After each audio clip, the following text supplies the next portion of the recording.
क्या आपने कभी ऐसी मिठाई के बारे में सुना है जो करीब 900 साल पुरानी हो और जिसे सीधे एक संतरे के अंदर पकाया जाता हो?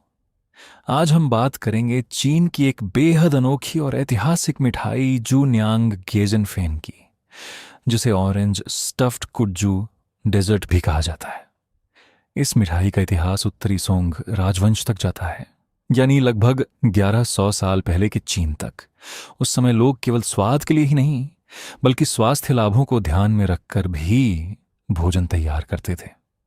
इस मिठाई का मुख्य घटक है गेजन पाउडर। यह कोई साधारण आटा नहीं है।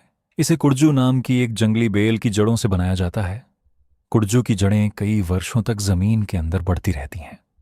जब ये पूरी तरह विकसित हो जाती हैं, तब इन्हें निकाला जाता है, साफ किया जाता है और फिर सुखाकर महीन पाउडर बनाया जाता है।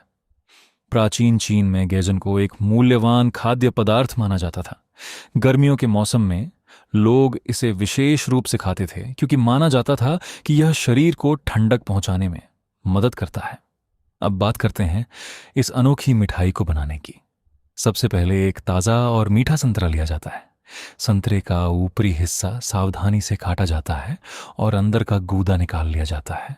फिर गेजन पाउडर, संतरे का रस, शहद या मिश्री को मिलाकर एक गाढ़ा मिश्रण तैयार किया जाता है।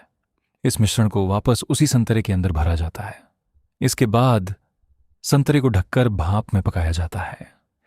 भाप में पकने के दौरान संतरे की प्राकृतिक खुशबू और गेजन पाउडर का स्वाद आपस में मिल जाते हैं। जब ये तैयार हो जाता है तो इसकी बनावट हल्की जेली जैसी और बेहद मुलायम होती है। इसका स्वाद संतरे की ताजगी, प्राकृतिक मिठास और जड़ी बूटियों की हल्की सुगंध का अनोखा मिश्रण होता है। सबसे दिलचस्प बात यह है कि यह मिठाई केवल एक व्यंजन नहीं, बल्कि चीन की पारंपरिक संस्कृति और खान पान की विरासत का हिस्सा है। कई परिवार आज भी इस रेसिपी को पीढ़ी दर पीढ़ी संभाल कर रखे हुए हैं।